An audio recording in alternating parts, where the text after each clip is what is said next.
In this watercolor tutorial, I'm not going to skip any step. In fact, I'm going to show you some of the mistakes I made and how I would do it different next time. You're going to see my palette, you're going to see the brushes I use, the paints I use, and even a few maybe questionable techniques. So let's get started. First step is to make sure that your paper is evenly wet with clean water. For this first wash, it is a wet into wet wash, which means the paper is wet and the paint mixes that we're going to be putting down are wet also. So the first color I'm using is M Gram Raw Sienna. It's an earthy warm yellow, and then I'm also using M Gram Hansa Yellow Medium. So the reason I'm using two yellows is I want to be able to use the warmer, more earthy yellow towards the top of the sky and then down on the water reflections right at the horizon line. You know, your main sunset line needs to be bright and saturated. Next, I'm using Holbein Quinacridone Magenta. Right now at the beginning, I'm just trying to get this first wash in. Now, it's really important to remember that your first wash is the lightest colors of the entire scene.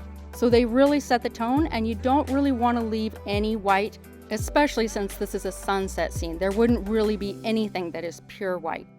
I'll be talking more about the different colors that I chose and why I chose them as I get later into the painting.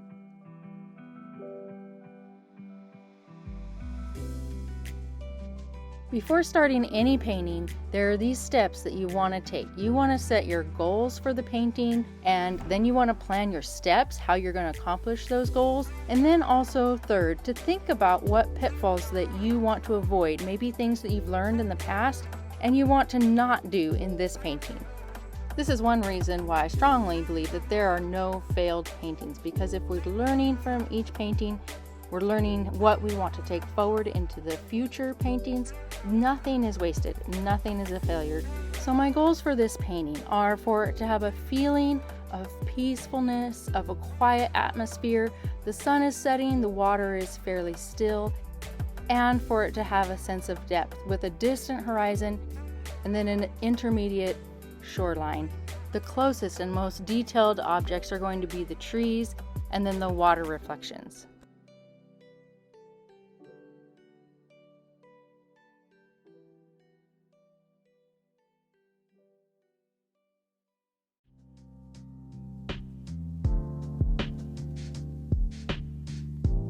So in my making a plan, I've broken this painting down into 3 distinct steps. The first step is the lightest colors. It's a wet into wet wash, and it has the softest of the edges of the whole painting. Everything is blurred, everything is blended together, and there's just no sharp defined edges of one color and another. So something that's part of the learning curve of watercolor that has taken me years to figure out that I want to share with you guys is how much the first wash dries lighter than it appears. You might see me put down some of these colors and just be shocked at how much color I'm putting down, but when the paper is saturated with water, then your ratio of paint to water is so high. And so understanding that the values of our colors, our paint mixes, are determined by that ratio. And so the more water you have, whether it's in your mix, in your brush, or on the paper, it's going to make your color lighter. We tend to think of our paintbrush as a tool for applying paint, but one thing I want to challenge you to try is to squeeze the paint and water out of your paintbrush with a paper towel or a clean cloth rag and lift the paint while it's still wet. Lift areas that will create variation. So here I'm lifting in a straight horizontal stroke to help indicate water. So this technique is called using a thirsty brush. It is not a dry brush. It's been used recently. It has the moisture still in it. It's ready to pull the paint up into its fibers, and we're, instead of putting our paintbrush on our palette to pick up more paint, we're putting it onto our painting surface. And every few swipes, I'm squeezing it again to make sure that I'm cleaning some of that pigment off and then making sure that it stays thirsty. As I'm working on the water right here, I'm remembering that the water surface is going to be darker on these 2 sides. It's going to have reflections of trees, but it's also reflecting, and you're seeing the influence of the ground that's underneath the water. So water surface is going to be darker than the sky. It's not just a pure mirror image of the sky. I also want to share my reference photo. I use this reference photo from a great Facebook group. It's called Landscape Reference Photos for Artists. Credit goes to Lorraine Mackey. And while I'm using this photo as a reference for colors and a few layout ideas, I'm not stuck to it. I'm not copying it exactly. In fact, I am changing it quite a bit when it comes to the trees. One of the things I've learned from previous sunset paintings is that it's easy to go too dark with the sky. So while I'm putting in these clouds that definitely give a feeling of sunset, they have to stay fairly light.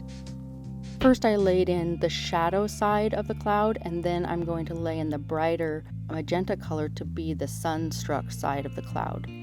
This is also using color temperature to help transmit the idea of sunlight to our viewer. Something else to remember is that color temperature is relative depending on what a color is next to. Whether it's warmer or cooler depends on the colors around it. So in the case of these clouds, the magenta color is closer to red than the purple is. So that is why it is a warmer color, even though the purple in itself is a warm purple. If I was painting this magenta next to the primary color of red, this would be a cool red. I am just fascinated by color theory, and it's one of the things that I'm just always learning more about. And so I'd love to hear from you. Let me know in the comments if color theory is something that you'd like to learn more about, or it's something that you feel like you've got a good grasp on. I'd also really love to hear what is some of your latest aha moments in painting at all, if it's color theory or techniques or brushes or paints and granulation. I'd love to hear that.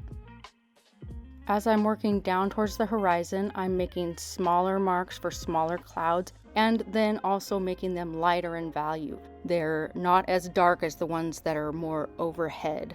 This is another way to convey perspective and a sense of distance, which is one of my goals in this painting. I also want these edges to be really soft and blurred out. Do you know the effect of when something is closer to the light source, it has a bit of a haze or a glow around it? So there are a couple of factors in getting soft edges. One of them is that the paper is still damp, and so as I'm putting the paint on, it still can move a little. And then I'm also lifting a little bit with clean paper towel because I feel like I just got a little too dark right there. And I purposely left that in so that you could see as I'm working that I think of things, and then I'm like, oh yeah, I need to make this lighter. And so I lifted it, and then I'm using the thirsty brush technique to blend those edges back in. Another foundational concept in watercolor is that we work first light towards dark, and then we also work at our distance and then closer to us. So here I had put in those lighter clouds that are further away, and they're lighter. And now I'm putting in clouds on top of that are closer and darker. And so that really wouldn't be possible if I put these dark clouds in first and then wanted to go behind it and add light clouds. It would mess these clouds up. There is honestly so much to think about and hold on to while you're painting. And right here, I'm just wanting to make sure that I have balance, that there is these darker clouds on both sides. And now this is a risky move. When I watched this back, I thought, why did I do that? I went and put some more paint in this top area, and I kind of wish I had just left it alone. And I also realized that it was a bit dangerous. That area had already dried, and if I introduced any more water to that area, it would have caused a back run and a bloom, especially since it was already drying. So to avoid backruns and blooms, or also they're called cauliflowers, if you want them in a certain area, then that's fine. But it's when you get the unintentional cauliflowers that you get frustrated. So the rule of thumb to avoid that is to keep in mind what saturation level your paper is at the moment. And if it's in a stage of drying, you can't add more water onto it, or that water will push the pigment that was already there and push it and create that bloom. Now I just did a quick swish of my brush, and now I'm squeezing it out with the paper towel, and so there's just the tiniest bit of that pigment left. And I'm adding these wispy clouds down at the horizon to keep the focus on the center of the painting. It's just a small element. In fact, it's going to be mostly covered by the trees, but it just helps to keep the brightest area of the painting at your focal point.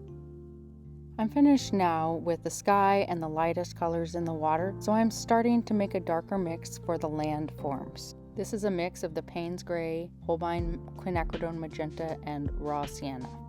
And when I first put that on, it was just too dark, so I rinsed my brush and lightened it. I can always darken it later, but it's harder to lighten something if you've gotten it too dark. And at this point, I'm about 10 minutes into painting and the paper is still damp. If you look closely, the paint that I just put on, you can see that it's kind of fingering out just a little bit at the edges, so it's still a little damp, which that's good. I want to continue to get soft edges. I've touched some on color already, but I thought I'd go over the colors I'm using and why. So for the Holbein Quinacridone Magenta, it is the highest chroma color, the brightest hue, and so I have used it in its pure form in a couple of places, but most of the time I am graying it down with the Payne's Gray and then also with the Raw Sienna. And of course, the touch of Hansa Yellow Medium is very high chroma also.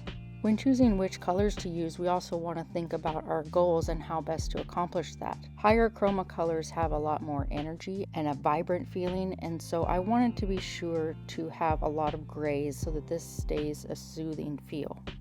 Now I'm starting that distant horizon line, and for it to feel distant, it needs to be bluer than the land masses that are closer to us that would have more of the magenta in it. This area has a higher ratio of blue in the mix.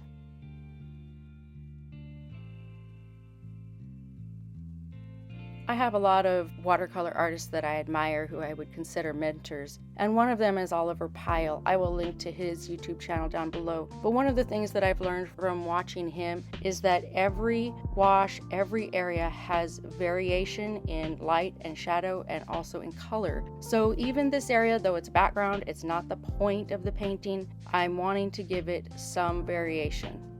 I think by softening this background line and then adding some lights and shadows helps it to feel more like there's trees back there instead of just maybe a sandbar or an area that's just land. So since I'm going to be adding trees in the foreground, I want to hint that there's also trees on the background shoreline. Now I'm mixing a color that will be the mid-tones, the middle range of value in the foreground area. By using the same colors in all three washes, the light tones, the mid-tones, and then the dark, it helps give your painting unity. So all of the darker shapes on the water I see as a mid-tone. They're not my darker tone. And I really want to be able to use variegated tones by adding different colors as I'm doing the wash. So here I go in, get some sky blue, and I add it directly in. So that's a mistake that I've made in the past, that this middle value wash would just be too flat by being all one color. As we're painting the middle value, we're thinking about areas we want to reserve the light from the first wash. We're not worried about saving any space for the third darkest wash. The reflection shadows of the trees, because that can be painted right over this layer.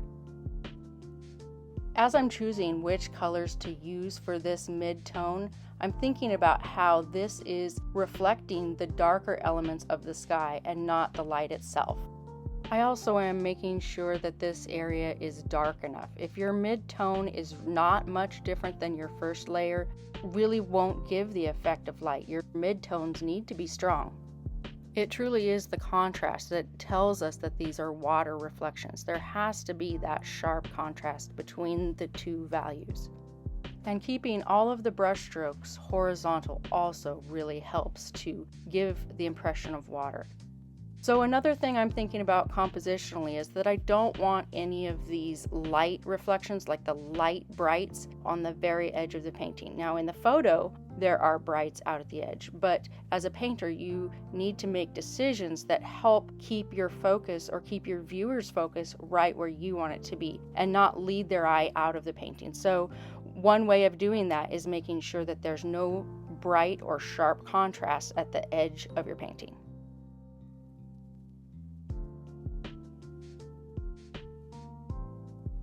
So I'm using Arches hot press paper. In lots of water paintings, you might see people use the texture of a cold press paper that has that gritty or rough texture on the surface to create water sparkles. But one of the reasons I chose hot press smooth paper was that I wanted to give a lot of feeling of smooth water. And so as I'm painting, especially as it gets closer to you, I'm wanting to make sure that I don't have any sparkly or dry brush looks. Of course, if all you have is cold press or even rough paper, go for it and embrace the sparkle. It will be beautiful either way.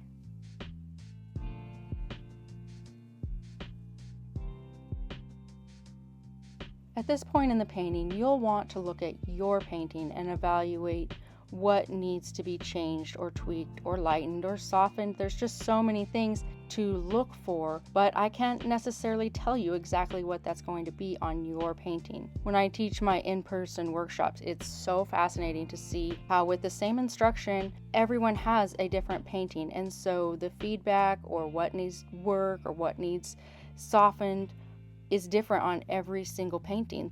I would encourage you to just pause if you're painting right now with me and evaluate what needs work on your painting.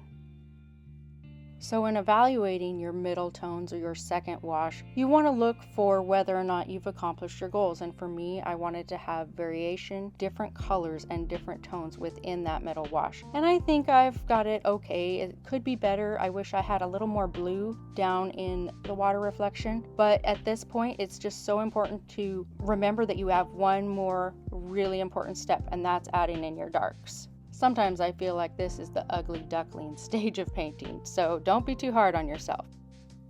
So now let's get started mixing some dark. So I want to make several different puddles that have different strengths or influences of the different colors. I have one puddle that's pure Payne's Gray or pretty close to it. I have at the top a Payne's Gray puddle that has some magenta.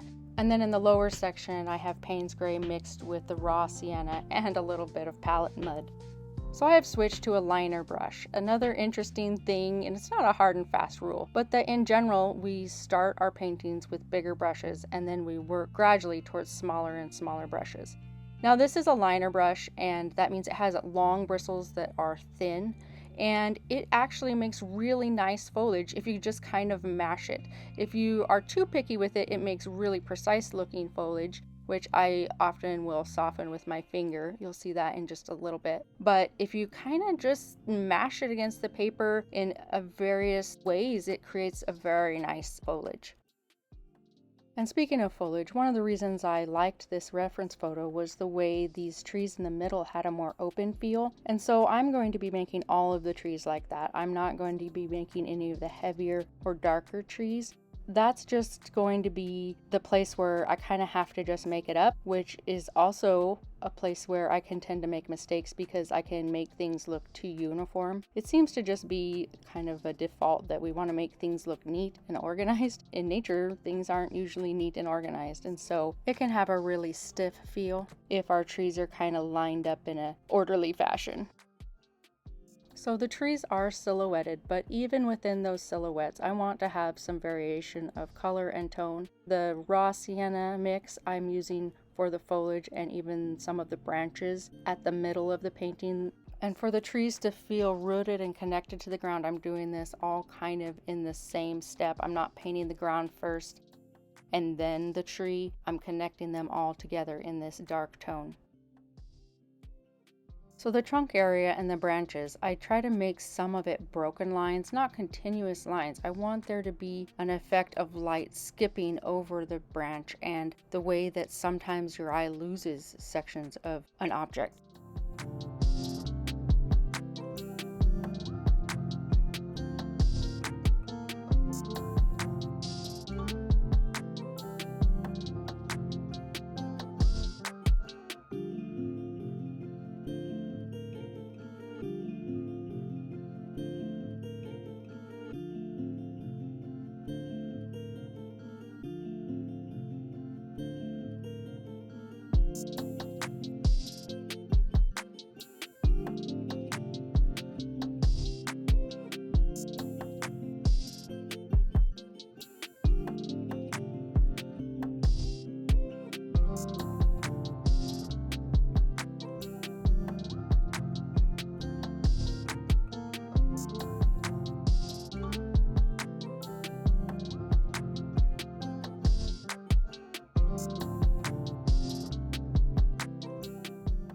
Putting in the final wash, the darkest values, really brings everything together. It sets that further skyline back. It brings this tree line forward. It makes the sky clouds seem distant.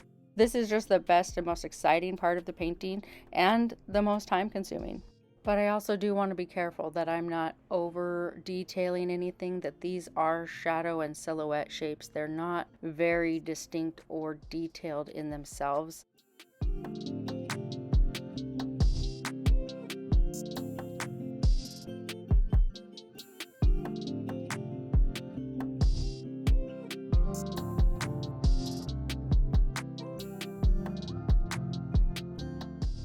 So you see, I just went back into my water there. My brush was getting dry. It's important to realize that the inner layers of your brush need to stay moist. And if it's getting dry, then the paint isn't going to flow out of it very well at all. That is one of the best uses of a liner brush. It actually can hold quite a bit of paint, and you can do these long, smoother lines for tree branches. You can see I'm kind of skipping the lighter areas and not putting the shadow marks of the trees there. And that's because that area is reflecting the light of the sky and of the sunlight. And so the shadow, while it might be there, it definitely isn't as dark. And so I'm just focusing on the darker elements of the shadow that are in the same shadow elements of the water. So this last and final wash, the dark layers, the dark values, this can be done later at a different time. It can be done at a couple different settings. You don't have to do it all in one go like I did this painting. I'm going to actually speed this up a little bit because I'm using these same colors very repeatedly. And if you want to slow it down and watch it in playback a little slower, that's fine. And I promise I didn't cut anything out.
We're getting close, we really are. So I'm going to do something on this next little spot that is really fun. I want to show you how I load up my brush, my dagger brush, with quite a bit of paint. It's pretty wet.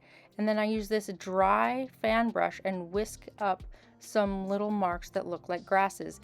And I also then kind of refill that wet area and then whisk it down and in different directions. And that fan brush that I'm holding in my left hand is very dry. It hadn't even been used at all, and I haven't put it in the water, so it's a dry brush technique of whisking some wet paint onto some dry paper, and that gives a very fine line.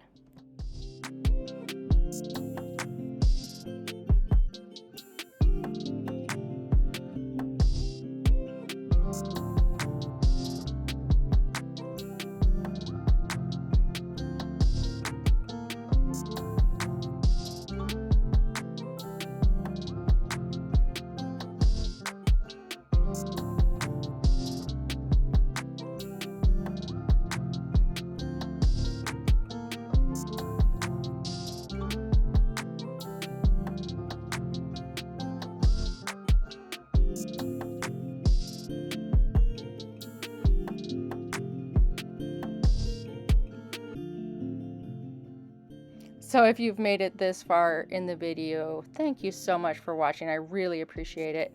And let me know if you hold 3 or 4 paintbrushes in your opposite hand as you're painting. I hadn't really realized that I was holding this many brushes until I watched the video replay back. It made me laugh. I thought it looked kind of funny.